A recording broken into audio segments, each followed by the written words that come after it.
I once believed my life was a masterpiece of modern love and success. I had the perfect marriage. Until the afternoon I discovered my home was just the stage for a grand deception. From our Fifth Avenue penthouse, the view of Central Park was a constant reminder of how far we'd come. Or rather, how far he'd come, with my family's fortune as his ladder. I, Catherine Sterling, a Wharton MBA and sole heiress to the Sterling Group, had willingly set aside my own ambitions to fuel his political career. I saw his charisma not as a tool for manipulation, but as a beacon for our shared future. Every fundraiser I hosted, every powerful contact I introduced him to, was an act of love. I was the silent partner, the elegant wife, and I believed that was my choice. In retrospect, I see the naivety in that belief, the foolishness in underestimating the abyss of resentment that can fester in a man who feels he owes his entire world to his wife. My trust was absolute, a fortress with its gates wide open. Ryan wasn't just my husband. He was my confidant and my partner in every sense. I gave him a seat on my family's board, granted him power of attorney, and merged our lives so completely that I couldn't see where I ended and he began. His parents, the Crawfords, were welcomed into the Sterling fold with open arms. I mistook their cloying deference for familial affection, their awe of our lifestyle for genuine warmth. I was so insulated by my own privilege and my genuine love for their son that I failed to see the envy in their eyes.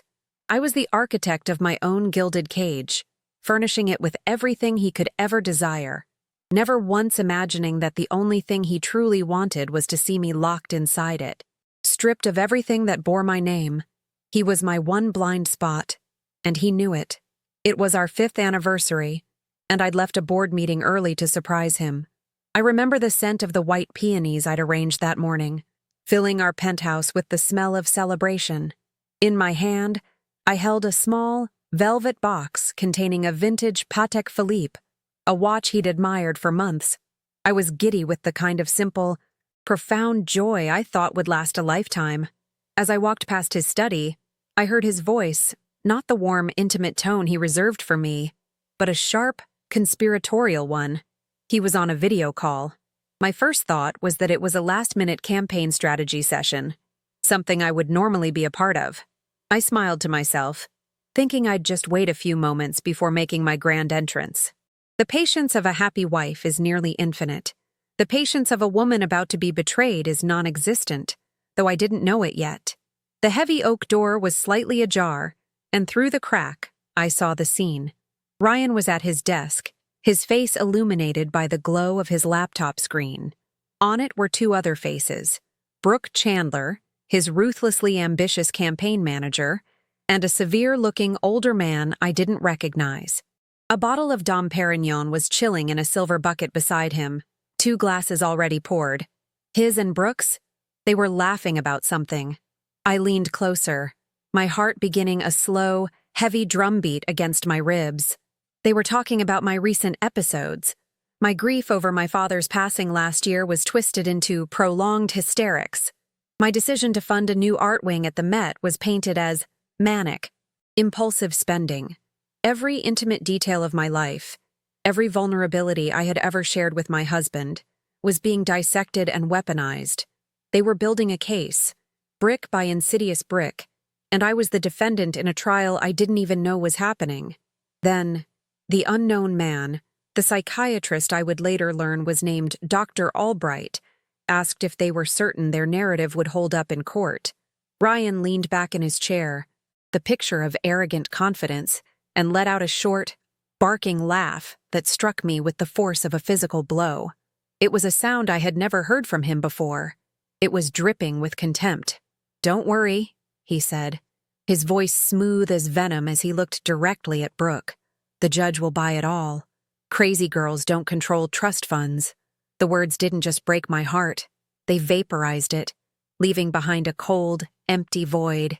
He raised his glass to the screen, and Brooke raised hers in return. They toasted. They toasted to my insanity, to my imprisonment, to the theft of my entire life. In that moment, standing frozen in my own hallway, the woman who loved Ryan Crawford ceased to exist. Something else, something much colder and sharper, began to form in her place. The next day unfolded like a meticulously rehearsed play. Ryan approached me with a face full of feigned concern, his parents flanking him like somber vultures. Dr. Albright was there, his expression a mask of professional sympathy. They called it an intervention. They sat me down on our silk sofa, the very one we'd picked out together, and began their performance. Ryan spoke of my erratic behavior, his voice cracking with false emotion. His mother dabbed at dry eyes with a handkerchief, recounting how I'd seemed so fragile at a recent family dinner. His father nodded grimly, mentioning my irresponsible financial decisions. I said nothing. I let their lies wash over me, a tide of poison. I didn't cry or scream or protest. My silence unnerved them, but they mistook it for catatonic shock. It wasn't. It was observation. I was memorizing every lie, every crocodile tear, every treacherous face. I was gathering the ammunition for a war they had just declared. 2 attendants, dressed in the discreet Navy uniforms of the wellness retreat, escorted me from my home. They were polite, professional, and completely unmoved by the situation. Ryan watched from the doorway, a single tear tracing a path down his cheek for the benefit of our doorman. He took my phone, my purse, and my wedding ring. For safekeeping, he murmured. I was being systematically erased, stripped of my identity piece by piece. The drive to Connecticut was a blur of green trees and gray sky. I felt nothing. The pain was too vast, too absolute to be processed as a simple emotion. It had transmuted into something else, a diamond-hard certainty. I was being locked away, buried alive under a mountain of deceit. They believed they were sending a broken woman to a sanitarium. They had no idea they were actually sending a queen to her war room, a place where she would be left completely alone with her greatest weapon, her mind. My first night at the Oakwood Manor Wellness Retreat was a masterpiece of clinical oppression. The room was beige, the sheets were starched, and the air smelled of lemon-scented disinfectant and quiet desperation. They had given me a sedative upon arrival, a gentle chemical blanket designed to smother the flames of my outrage and grief. I lay on the bed, staring at the ceiling, feeling the drug pull me under. I wasn't just betrayed, I was erased. My name, my sanity, my very freedom had been stolen with a signature and a toast of champagne.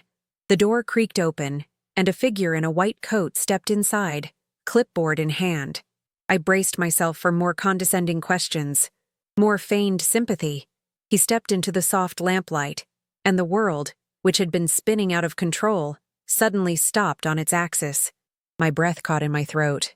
It was Dr. Ethan Cole, my Ethan, the man who had held my hand in the university library and told me my mind was the most beautiful thing he'd ever known. The recognition in his eyes was instantaneous, a flash of shared history that cut through the fog of my sedation. It was followed by a wave of profound, unadulterated shock, then a deep, furrowed concern that had nothing to do with a patient file. He saw me.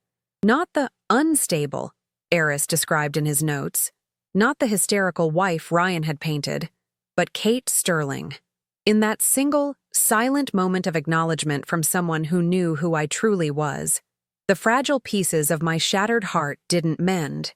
They fused together, superheated by rage and flash, frozen by resolve. The grief that had threatened to drown me transformed. It became fuel. The despair became a weapon. The tears I refused to shed crystallized into diamond-hard clarity. The woman who had been escorted into this facility was broken. The woman looking back at Ethan now was being forged into something unbreakable. Ryan had made a fatal error. He'd locked me away with the one man on earth who knew I wasn't crazy. Ethan took a step forward, his mouth opening to say my name, to offer comfort, to ask the 1,000 questions warring on his face. I held up a hand, a small, simple gesture that stopped him cold. There was no time for shared memories or tearful reunions. The emotional response he expected from me was a luxury I could no longer afford. My voice, when it came out, was a stranger to me, level, cold. and utterly devoid of the warmth he once knew. It was the voice of a CEO evaluating a hostile takeover, not a woman pleading for rescue. "Ethan," I said, my gaze locking with his, ensuring he understood the gravity of my next words. "I need you to pretend you're treating me. Go through the motions, fill out your charts, tell them I'm responding to therapy. But what you're really going to do is help me burn his entire world to the ground." The victim was gone. The strategist had just issued her first command. He didn't flinch. He didn't question my sanity. He simply looked at me, at the ice that had formed in my eyes, and he saw the truth.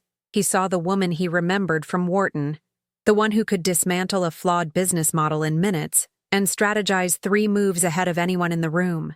He gave a single, almost imperceptible nod. That was all I needed. The alliance was forged in that sterile, beige room, a silent pact sealed against the backdrop of my imprisonment. As he left, promising to return in the morning with a treatment plan, I felt the last vestiges of sorrow evaporate, replaced by a chilling, exhilarating sense of purpose. Catherine Crawford, the loving, naive wife, was dead and buried. In her place stood Catherine Sterling. I was no longer a pawn in Ryan's game. I was the board, the player, and the architect of his complete and utter annihilation. The war had begun, and my first move was already in play. My first order of business from within the beige walls of Oakwood Manor was to sever the artery. Ethan, my loyal, unexpected general, smuggled in a document from my family's attorney, a man whose loyalty to the Sterling name was absolute. It was a single page activating the Sterling Legacy Clause, a brilliant piece of legal armor my father had forged years ago. It stipulated that if I were ever deemed incapacitated without the unanimous consent of a Sterling-appointed medical board, 90% of all liquid assets would be frozen and all powers of attorney immediately revoked. As I pressed the pen to the paper, my hand was steady. There was no grief, no hesitation. This wasn't the signature of a wife. It was the authorization of a CEO launching a hostile takeover of her own life. I was cutting off Ryan's oxygen supply, and he wouldn't even know why he couldn't breathe. I pictured the exact moment it would happen. Ryan, likely at a lavish lunch with Brooke, planning the next phase of his political ascent, funded by my legacy. He'd hand the waiter his American Express black card, my card, and it would be declined. The polite, professional rejection, the flicker of confusion, then annoyance, then the cold dread that would creep into his veins. He'd try another card, then another, all frozen. Every account, every investment portfolio, every line of credit he had so arrogantly wielded was now a dead end. From my quiet room, I orchestrated a symphony of financial silence. He was trapped in a penthouse he could no longer afford, driving a car he couldn't maintain, living a life that was now just an empty, gilded stage. His power, derived entirely from my wealth, had just vanished into thin air. His world had shrunk to the size of his own empty wallet. With the financial attack launched, it was time to poison the well of his confidence. During one of Ryan's mandatory spousal update calls with Ethan, I had my doctor plant the first seed. Ethan, playing the role of the concerned physician perfectly, mentioned offhandedly that he'd heard a rumor from a colleague whose husband was on the Sterling board. "There's some chatter," Ethan said, his voice a careful blend of medical detachment and gossip, "about irregularities in the new Hudson Yards development project. Someone on the inside seems to be asking questions." I knew this would strike Ryan's deepest fear, the terror of being seen as an imposter. He wasn't a Sterling. He was an outsider. And now, he would believe the walls of the empire he sought to conquer were closing in on him, with a traitor somewhere within the ranks. His paranoia would do half my work for me. My sterile room transformed into the most secure office in the world when Ethan delivered a ghost laptop, a military-grade, encrypted device that left no digital footprint. The quiet hum of the machine was the sound of my return. My prison became my command center. While the staff at Oakwood believed I was engaging in art therapy, I was deep within the Sterling Group's encrypted servers, a world I knew better than my own home. My fingers danced across the keyboard, a familiar rhythm I hadn't felt in years. I moved through firewalls and data vaults like a phantom, unseen and unheard. The irony was exquisite. They had locked me away to neutralize me. But in doing so, they had given me the one thing I hadn't had in years: uninterrupted time to focus, to strategize, and to dismantle the life of the man who put me here. It didn't take long to find his betrayal documented in cold, hard numbers. Ryan was as arrogant in his fraud as he was in his marriage. He'd funneled millions into a shell corporation through an inflated real estate development deal, a classic embezzlement scheme that was insultingly simple. He used a network of offshore accounts and falsified invoices, believing no one would ever look closely enough, least of all his fragile wife. As I downloaded the encrypted transaction logs and architectural contracts, I felt a chilling surge of victory. This wasn't just evidence of a crime. It was a signed confession of his contempt for me, for my family, for the legacy he was so eager to plunder. He had used the very company I entrusted to him as a personal piggy bank, and I now held the key to shatter it. My strategy was never about a swift kill. It was about a slow, agonizing dissection. Instead of turning the evidence over to the authorities, I chose a more precise weapon: Marcus Thorne, the most feared member of the Sterling Group's board, a corporate titan my father had handpicked. Marcus was a shark who smelled blood from miles away and had zero tolerance for incompetence or disloyalty. I drafted an anonymous, encrypted email, attaching just enough of the fraudulent documentation to be undeniable. I didn't need to make accusations. The numbers spoke for themselves. I knew Marcus wouldn't just investigate. He would launch a crusade. He would see Ryan not just as a criminal, but as a personal insult to my father's memory. Ryan thought he was playing chess with a pawn.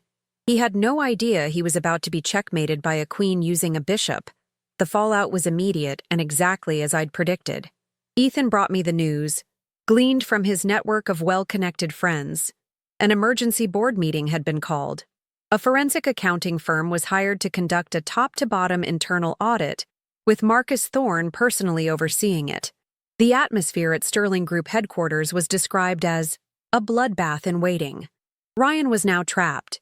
He was being financially suffocated from the outside and hunted by his own colleagues from within. From my serene prison, I watched the dominoes fall, each one tipping over exactly as I had planned. He was now fighting a war on two fronts, completely oblivious to the fact that the architect of his demise was a woman in a beige room, calmly reading a book on Stoic philosophy while his world burned. The next phase of my plan leveraged Ryan's arrogance against him. He began visiting me at the retreat, partly to maintain the facade of a concerned husband, and partly to ensure his golden goose was still laying eggs. These visits were my stage. Before each one, I would coach Ethan, feeding him specific lines of inquiry disguised as therapeutic questions. How is the financial pressure affecting your marriage with Brooke? Or, you seem worried about your colleague's loyalty. With a micro recorder hidden in his pen, Ethan captured every word. Frustrated by the frozen accounts and paranoid about the audit, Ryan began to vent. He complained about Brooke's spending, he admitted to cutting corners on the development deal, and he cursed my family's lawyers. Each recording was another nail being hammered into his legal coffin. To accelerate his paranoia, I decided to turn him against his partner in crime. I knew their alliance was built on greed, not loyalty, the weakest foundation of all. I instructed Ethan to subtly poison their well. During a session, Ethan casually mentioned, "It's interesting, Ryan, the board member leading the audit, Mr. Thorne, has had several closed-door meetings with your campaign manager, Brooke Chandler. I'm sure it's nothing." The lie was a masterpiece of psychological warfare. I knew Ryan's ego and insecurity couldn't handle the idea of Brooke making a deal behind his back. He would see her not as his lover, but as a rival who might sell him out to save herself. The two people who had conspired to destroy me would now begin to destroy each other. My attack wasn't limited to the primary targets. The Crawfords, his cloying, sycophantic parents, had played their part in my staged intervention, dabbing at dry eyes and speaking of my fragility. They had enjoyed the fruits of my family's generosity for years. a lavish apartment, a generous monthly stipend, club memberships, all provided by a Sterling Family Auxiliary Fund. With a single, cold directive to my lawyer, I had it all terminated. The letter they received would have been brief and brutally corporate, citing a review and restructuring of non-essential beneficiary disbursements. Their comfortable life, subsidized by the woman they helped imprison, evaporated overnight. They would turn to their son for help, adding their panicked, whining demands to the crushing weight of his other problems, further isolating him and draining his dwindling resources. Just as my plan was moving with flawless precision, a moment of near disaster struck, reminding me that even the most perfect strategy is vulnerable to chance. Oakwood Manor scheduled a surprise room inspection, a routine search for contraband. Ethan got a 5-minute warning. My heart hammered against my ribs as he burst into my room, his face pale. The ghost laptop, my lifeline and command center, was on my desk. There was no time to hide it properly. Thinking fast, Ethan grabbed a vase of flowers, accidentally stumbling and shattering it at the feet of the approaching orderlies. The mess of water, glass, and lilies created the perfect diversion, a chaotic scene of apologies and cleanup that drew their attention away just long enough for me to slide the slim laptop between my mattress and the box spring. That close call taught me a valuable lesson. I was not invincible. My victory had to be earned, not just planned.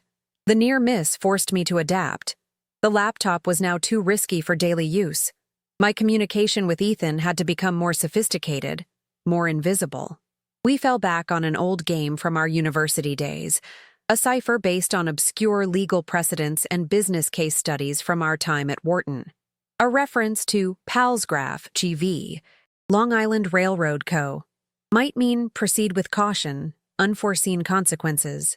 A mention of the Enron case file would be an instruction to focus on the fraudulent accounting evidence.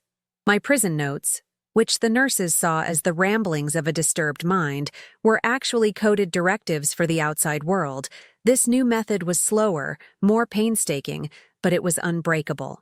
It also served as a constant reminder of the very intellect Ryan had tried to have legally erased. The pressure on my enemies was becoming immense, and the cracks were beginning to show.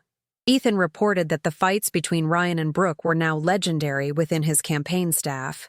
She was being hounded by the audit committee, her reputation in tatters. She couldn't walk away without being implicated in the fraud, yet staying meant being tethered to a paranoid, financially ruined man who now suspected her of being a traitor. I felt a cold, detached satisfaction watching her ambition turn into a cage of her own making. She had helped design my prison, eager to take my place. Now, she was discovering that the life she coveted was not a throne, but an electric chair, and she was already strapped in. The final piece of evidence I needed came during a moment of supreme desperation on Ryan's part. Panicked by the audit and convinced Brooke was about to betray him, he came to his session with Ethan completely unraveled. He tried to bribe Ethan, offering him a substantial sum, money he didn't even have, to increase my medication, to induce a genuine breakdown, to make me truly insane, so he could access a secondary emergency fund. "You have to help me," his voice, captured with perfect clarity on Ethan's recorder, pleaded. "She's the only thing standing in my way. We just need to make the diagnosis stick, for good this time." He had confessed. He had admitted to the entire conspiracy, his motives laid bare. It was the sound of a man hanging himself with his own words. With the recording secured, my arsenal was complete. I had him financially ruined, professionally disgraced, psychologically broken, and now legally condemned by his own confession. The silent war, fought from the confines of a beige room, was over. Every piece was perfectly positioned on the board for the final, public slaughter. I sent my last coded message to my lawyer via Ethan, referencing a case study on corporate regicide. The instructions were simple: call for an emergency meeting of the Sterling Group's board of directors. Ryan would believe it was his last chance to seize control. He wouldn't know he was walking into his own execution. The curtain was about to rise on my final act, and I was ready to take my bow. The first sign of their desperation came through Ethan's reports. Ryan was unraveling. The financial strangulation was working perfectly, but it was the internal audit, the silent, methodical turning of every page by Marcus Thorne, that was driving him into a corner. A cornered animal doesn't reason. It lashes out. Ryan and Brooke, the architects of my quiet prison, were about to get very loud. They had tried to erase me in the sterile privacy of a medical facility and the hallowed halls of a corporate boardroom. When that failed, they decided their only remaining option was to erase my credibility in the court of public opinion. A much dirtier, more unpredictable battlefield. They were about to make a fatal mistake. They were going to make my story famous. Their weapon of choice was as cowardly as it was cruel. A forged diary. I could picture them together.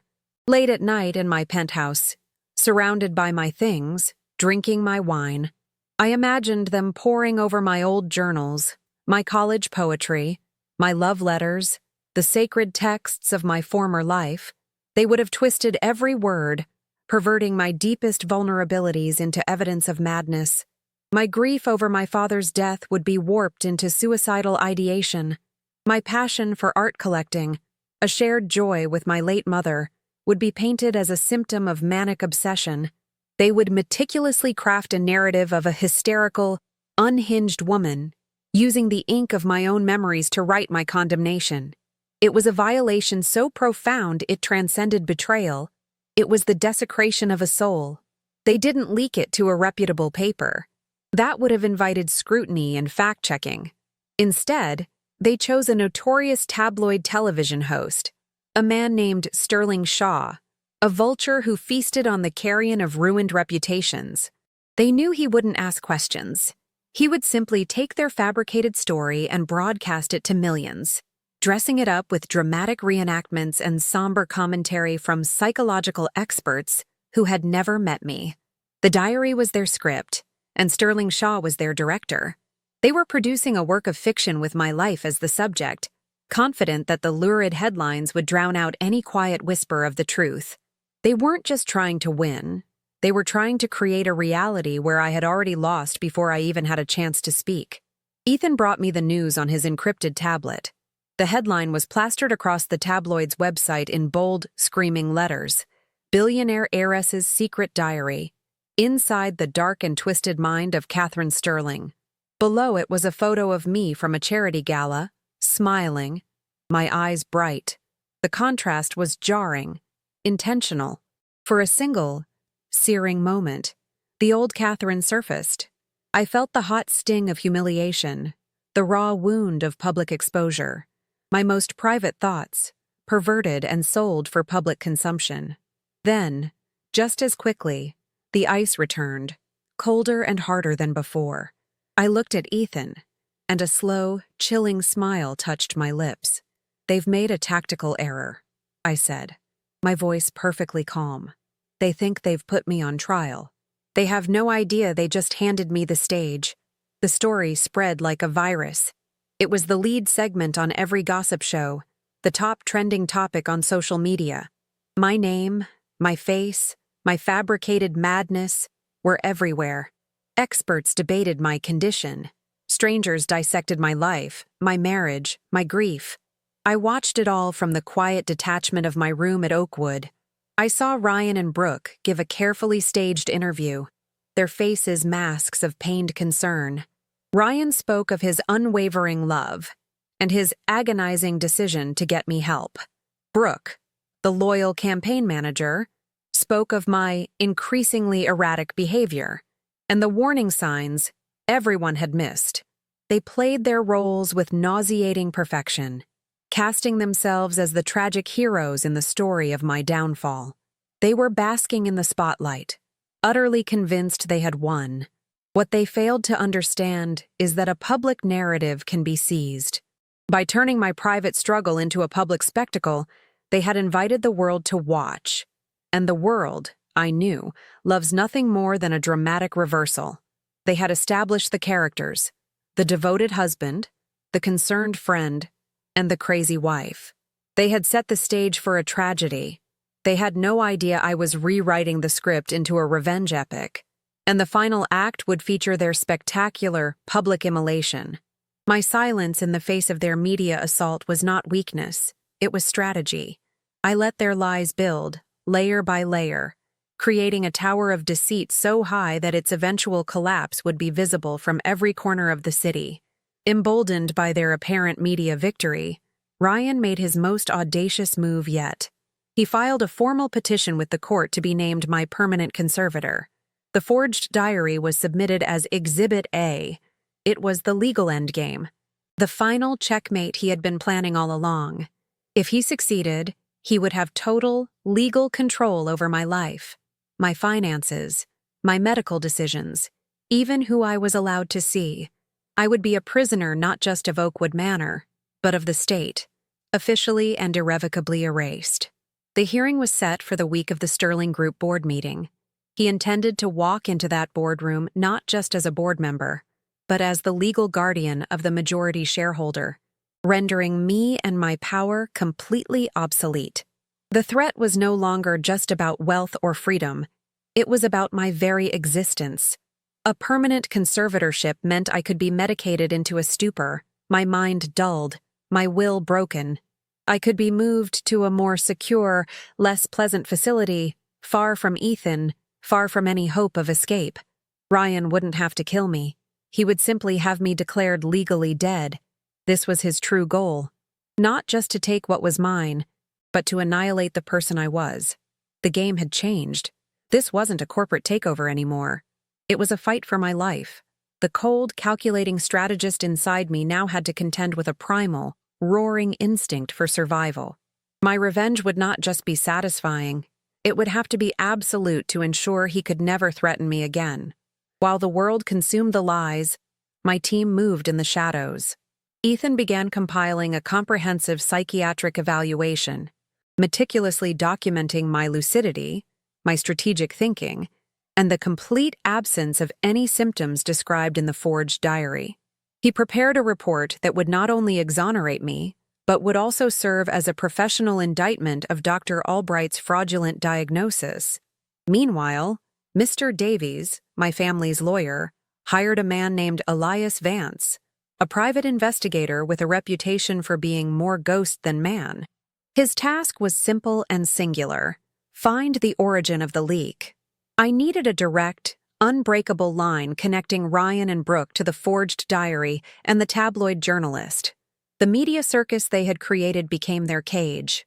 Paparazzi followed their every move, hoping for another salacious photo of the grieving husband and his supportive colleague.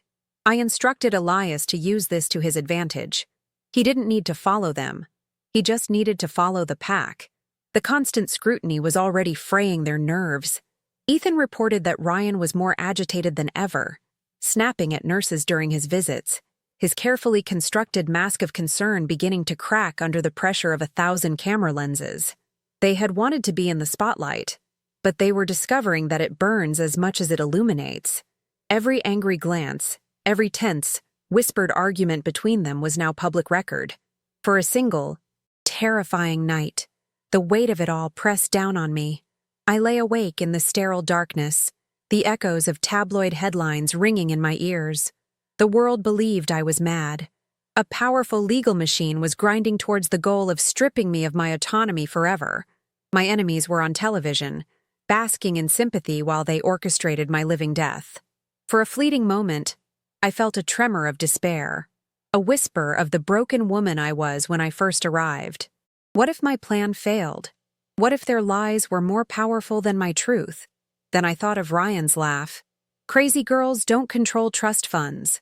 The memory was like a splash of ice water, extinguishing the fear and leaving only the cold, hard diamond of my resolve.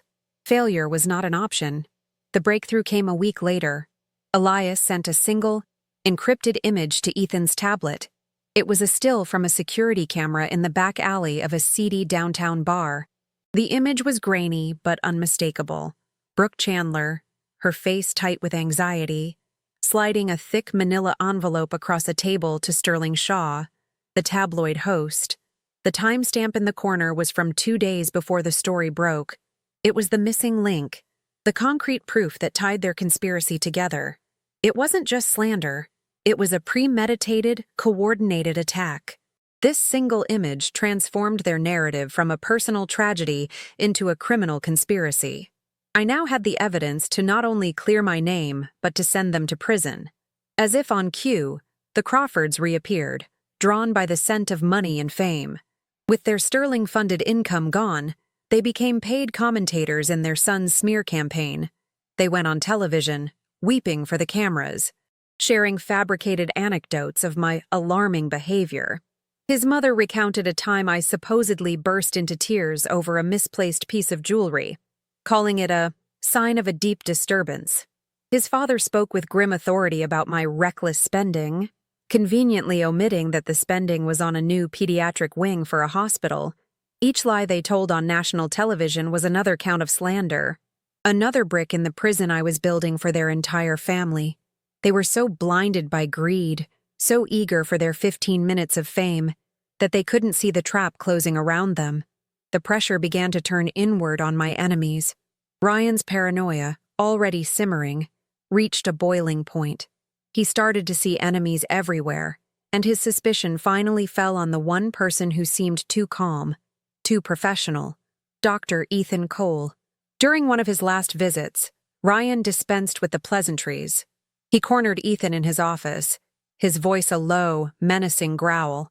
He spoke of the power of the sterling name, the name he was trying to steal, and how it could ruin careers as easily as it built them. He mentioned medical malpractice boards, ethics reviews, the ease with which a promising doctor's reputation could be shattered by a complaint from a concerned and very wealthy family. It was a thinly veiled threat, an attempt to intimidate the one man who stood between him and total victory. Ethan, however, was immovable. He met Ryan's threats with a calm professionalism that was more unnerving than any outburst would have been. He calmly explained the legal and ethical boundaries of patient confidentiality, his voice never wavering. He stated that his assessment of my condition was based on rigorous, daily observation and that his findings would be presented to the court in due course. He gave Ryan nothing, no fear, no anger, no hint of the alliance he had forged with me. The display of integrity drove Ryan into a silent fury. He left the facility that day knowing he had lost control of the situation inside my prison. He was trying to bully a man who had already chosen his side, and the man had chosen me. While Ryan was busy threatening my doctor, Marcus Thorne was sharpening his axe. The forensic audit was complete. The findings were catastrophic for Ryan. It detailed not one, but 3 separate schemes to embezzle funds, totaling over $50 million. The fraudulent real estate deal was just the beginning. He had created ghost employees, approved fake invoices from shell companies, and even diverted funds from the employee pension plan. It was a portrait of breathtaking arrogance and greed. Marcus, a man whose loyalty to my father was legendary, now had a dossier that proved my husband was not just a traitor to me, but a cancer within the company my father had built. The board meeting would no longer be a power play. It would be a tribunal. The final pieces began to move into place. My lawyer, acting on my instructions, formally petitioned the board, asserting my right as the majority shareholder to be present at the emergency meeting Ryan had called. It was a bold, unexpected move. Ryan and Brooke, insulated by their own arrogance and the media narrative they had created, saw it as a desperate, pathetic gesture. They laughed about it, Ethan later told me. They pictured me being wheeled into the boardroom, sedated and incoherent, a living prop for their final victory speech. They granted the request. It would be, they thought, the perfect dramatic climax to their story, the moment the Mad Queen was officially dethroned. They had no idea they were authorizing their own execution. The morning of the board meeting was crisp and clear. The sky over Connecticut was a brilliant, cloudless blue. At 9 a.m., Dr. Ethan Cole signed my official discharge papers. The diagnosis, acute situational distress, fully resolved. He handed the papers to the head nurse, whose expression was a mixture of shock and disbelief. There was no fanfare. I simply walked down the hallway I had entered as a prisoner, my footsteps echoing in the quiet corridor. I stepped out of the main doors of Oakwood Manor and into the bright sunlight, not as a patient, not as a victim, but as Catherine Sterling, reborn. I took a deep breath of the free air, the rage inside me now a cold, still, and perfectly controlled singularity of purpose. The transformation was swift and total. A black town car was waiting for me, and inside was my personal assistant, Clara, her face a picture of tearful relief. She had with her a garment bag. Inside was a custom-tailored suit in a deep, powerful shade of sterling blue. I shed the beige patient uniform like a snake sheds its skin. I slipped into the crisp silk blouse, the impeccably cut trousers, the sharp-shouldered blazer. I put on the diamond earrings my father had given me for my Wharton graduation. I stepped into a pair of lethally sharp stiletto heels. Looking at my reflection in the tinted window, I saw not a trace of the woman who had been dragged here weeks ago. I saw a CEO. I saw a warrior. I saw the person my father had always known I was. We met Mr. Davies at a private suite at the Carlisle. Ethan was there, looking more like a trusted advisor than a doctor. We didn't speak of emotion or relief. We conducted a final, cold-blooded tactical briefing. On a large monitor, we reviewed the sequence of the attack. First, the audio of Ryan's Crazy Girls comment. Then, the financial audit summary, presented by Marcus Thorne. Then, the security footage of Brooks meeting with the journalist. It would be followed by Ethan's official psychiatric testimony and Ryan's recorded bribery attempt. Finally, Mr. Davies would present the criminal complaints for wire fraud, conspiracy, and unlawful imprisonment. Every piece of evidence was cued. Every step was choreographed. It was a symphony of destruction, and I was its conductor. Arriving at Sterling Tower felt like a homecoming and a declaration of war all at once. The lobby, usually a hum of quiet efficiency, fell silent as I walked in. Heads turned. People who had only seen me in grainy tabloid photos now saw me in the flesh, flanked by my lawyer and a handsome, serious-looking man they didn't recognize. I could feel their stares, hear their whispered astonishment. I ignored them all. My gaze was fixed forward, on the elevator that would take me to the 80th floor. I walked through the sea of shocked faces, my heels clicking on the marble floor like the timer on a bomb. Each step was a reclamation of my territory, a silent announcement that the true queen had returned to her castle. The atmosphere outside the boardroom was thick with anticipation and tension. Ryan and Brooke were already inside, their voices audible through the thick oak doors. They sounded confident, charming, completely in their element. They were working the room, shaking hands, completely unaware of the guillotine hanging over their heads. As a final, pathetic piece of theater, Ryan had his parents stationed in the hallway, ready to perform their grief for any journalist who might be present. They looked like two aging, overdressed crows, waiting to pick at a corpse that was me, in fact, about to stand up and walk away. Their presence was a gift. It meant I could extinguish the entire Crawford line in a single, glorious blaze. Just before Mr. Davies reached for the door handle, I paused. I took one final centering breath. This was it. The culmination of every sleepless night, every coded message, every moment of feigned weakness. The promise I had made to myself in the darkest hour of my life was about to be kept. There was no fear, no doubt, no hesitation. The grief was gone, the pain transmuted into an unshakable, glacial resolve. All that remained was the plan. I was no longer the subject of the story. I was its author, and I had written a truly spectacular ending. I gave Mr. Davies a sharp, single nod. It was time. My lawyer pushed open the heavy mahogany doors. The sound of confident chatter inside the boardroom died instantly, replaced by a sudden, sharp intake of collective breath. Every single board member, every executive, turned to stare. I saw Ryan's face first. He was mid-laugh, a glass of champagne in his hand. The laugh died on his lips. The smile froze, then melted into a mask of pure, uncomprehending shock. His eyes widened, and the color drained from his face. He looked at me as if he were seeing a ghost. Beside him, Brooke's perfectly composed expression shattered, her mouth falling slightly open in disbelief. They were not looking at the broken woman from the tabloids. They were looking at their reckoning. I walked to the head of the long, polished table, to my father's chair, my chair, and placed my hands on its back. I swept my gaze across the stunned faces of the board, letting them take in the sight of me, alive, powerful, and in complete control. I finally let my eyes settle on my husband. My voice, when I spoke, was not loud, but it cut through the silence of the room like a shard of glass. It was cold, clear, and utterly devoid of any emotion save for a chilling, final authority. "Good morning, gentlemen," I said. My eyes locked on Ryan's. "I believe you were discussing my estate. Let's begin." The trap was sprung. The execution had commenced. I stood there for a moment, letting the weight of my presence settle into the room like a change in atmospheric pressure.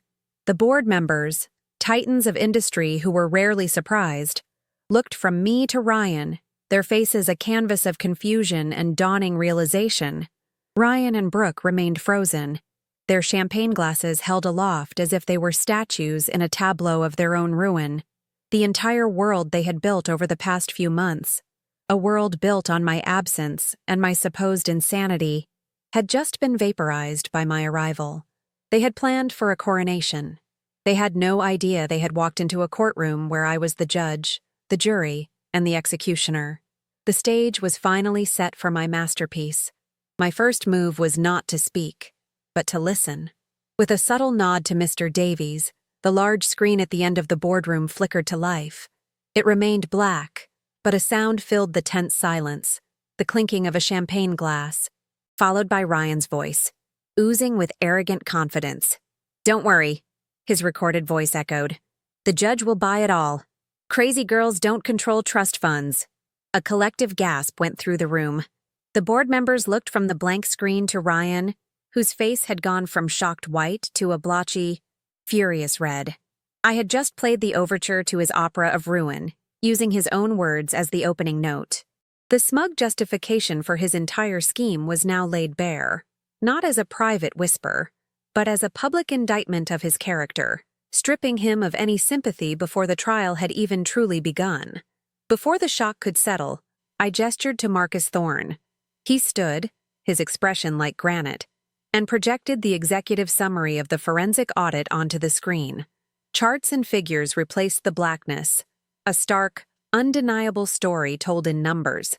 "The audit reveals a systematic embezzlement of over $50 million, Marcus announced, his voice booming with authority. He detailed the shell corporations, the ghost employees, the funds siphoned from the employee pension plan. He didn't just present evidence of theft. He painted a portrait of a man who had treated my father's legacy as his personal slush fund. Each number was a hammer blow against Ryan's professional reputation. He wasn't just a treacherous husband. He was an incompetent, common criminal who had betrayed the trust of every person in that room. His dream of being a respected patriarch was dying under the cold glare of a spreadsheet. Next, I turned the spotlight onto his accomplice. "Of course," I said, my voice dripping with ice.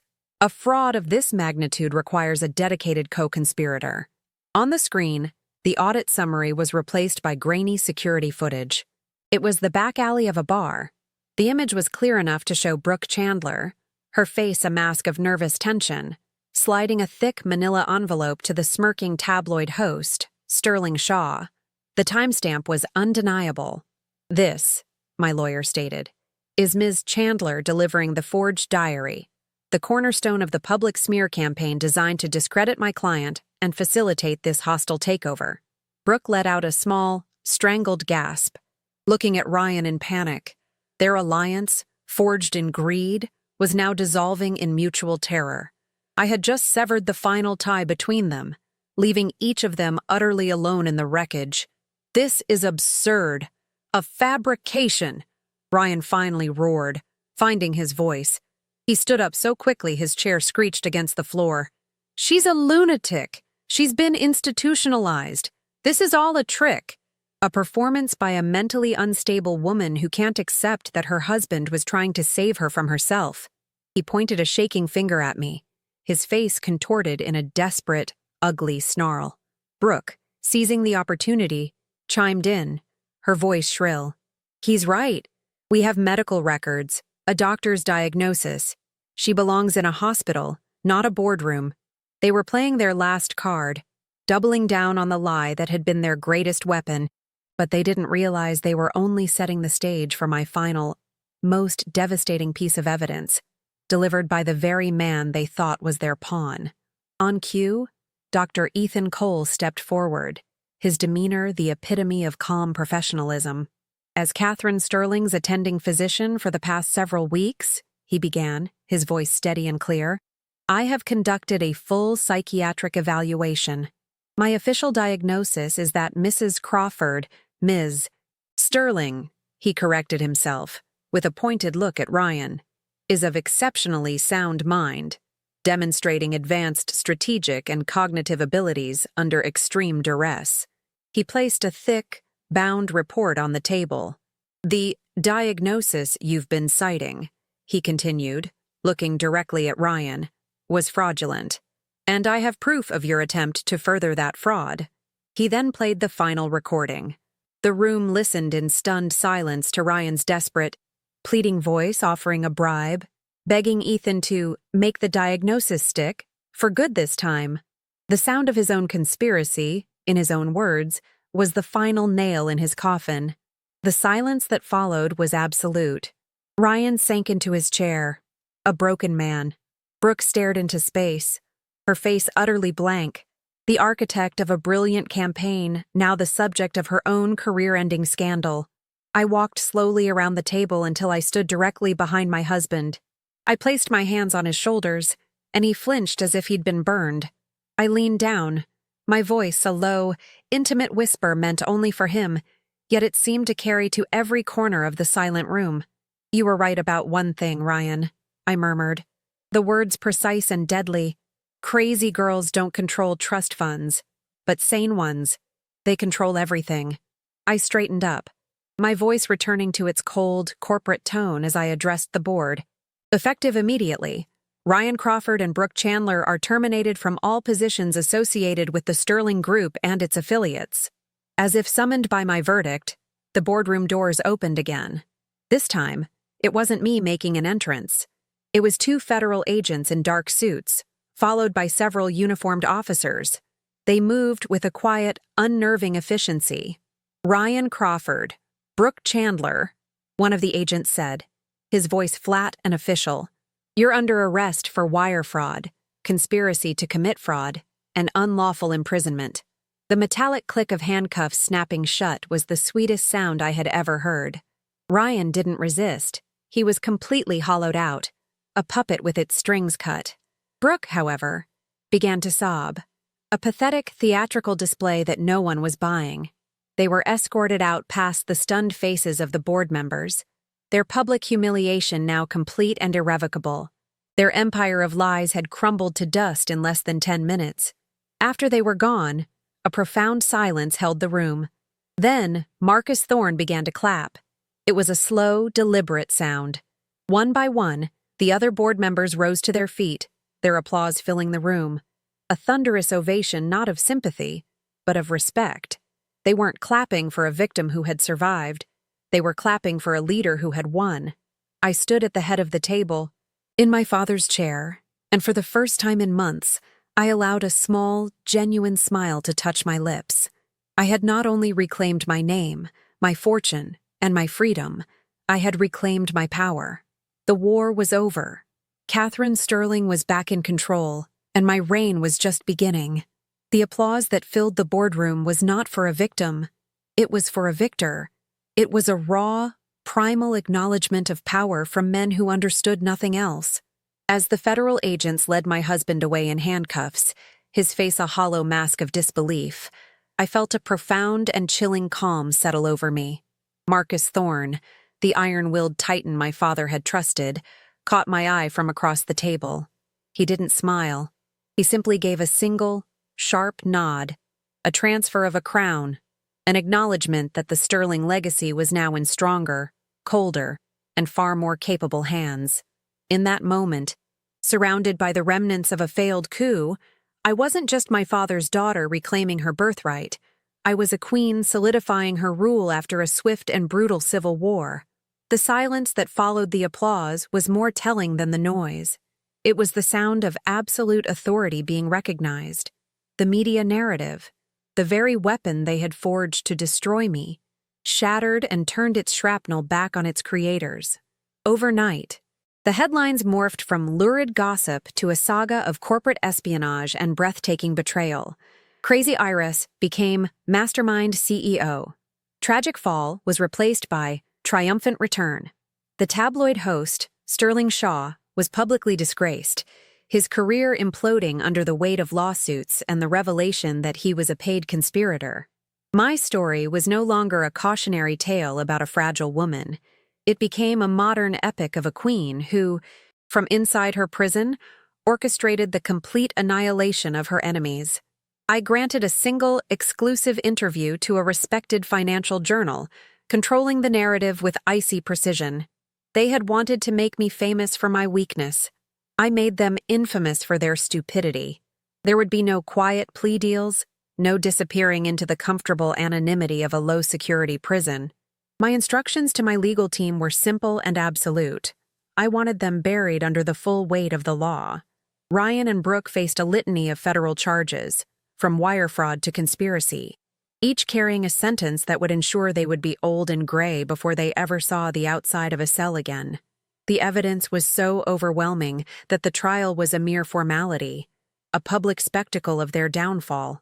I attended the sentencing, not to gloat, but to bear witness.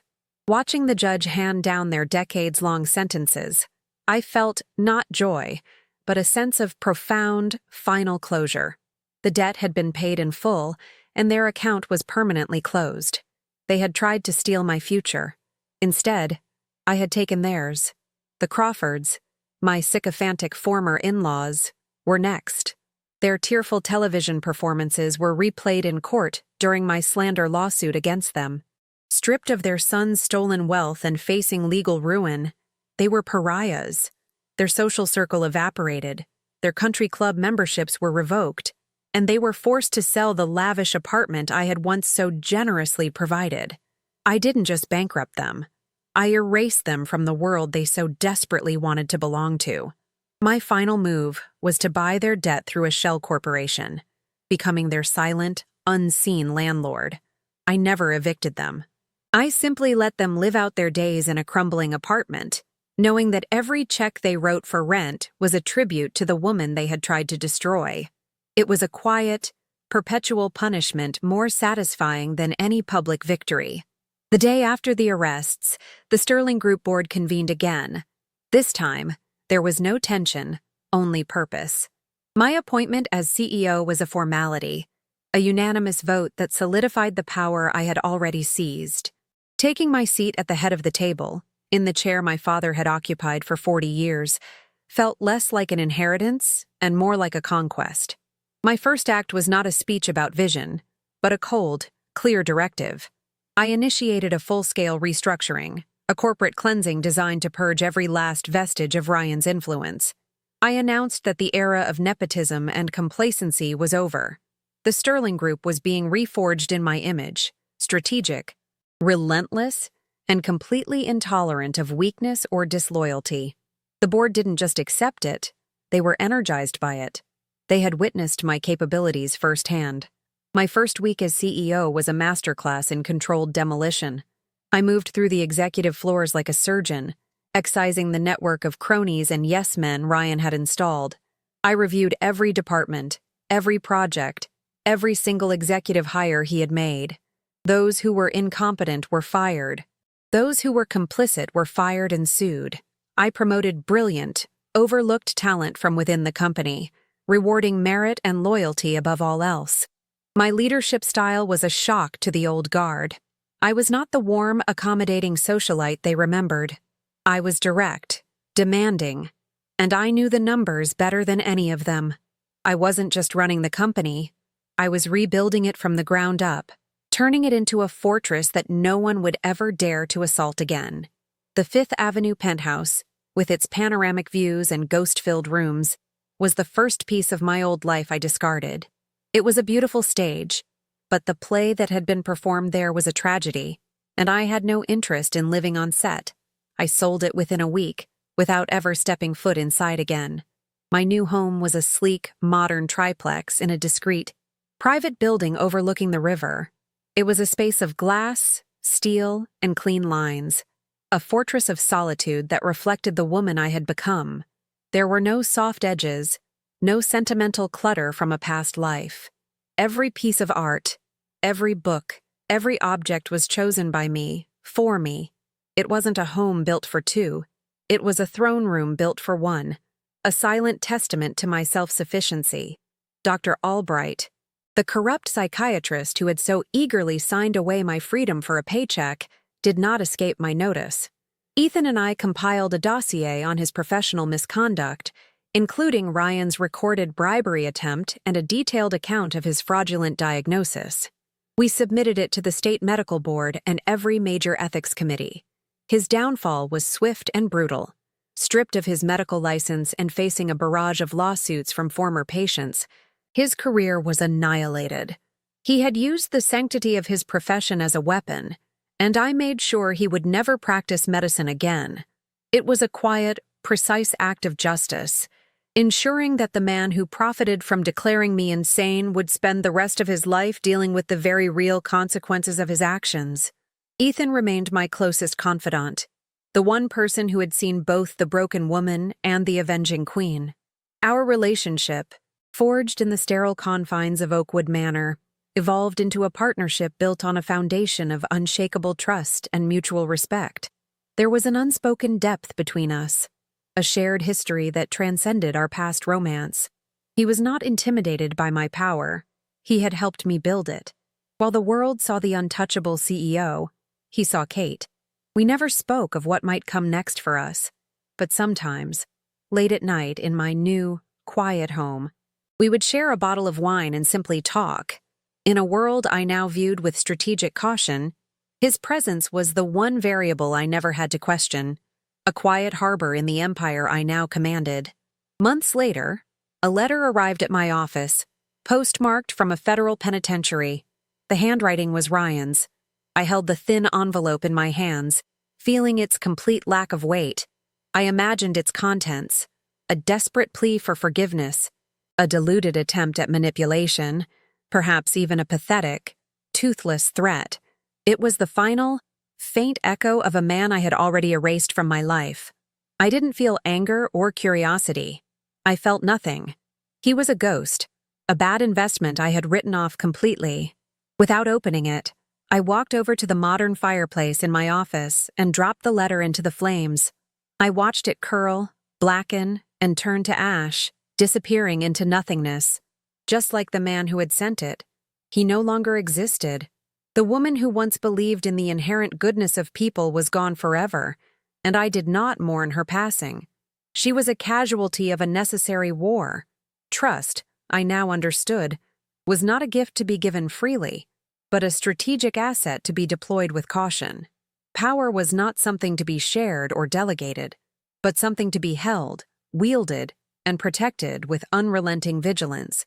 My father had built an empire, but he had raised me to be its heart.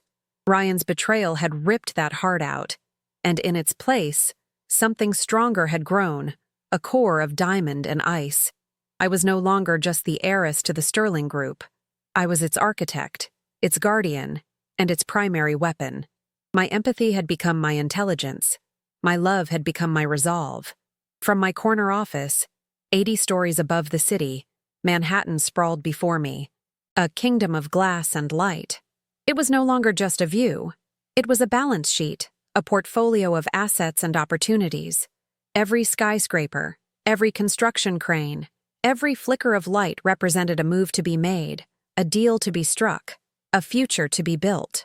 The naive girl who had been locked away in a beige room was a distant memory, a ghost from another life. The woman who now looked out at the skyline was Catherine Sterling. I had been forged in the fires of betrayal and emerged not just unbroken, but remade. The war was over, my enemies were dust, and my reign had just begun. The world was mine to conquer, and I was just getting started.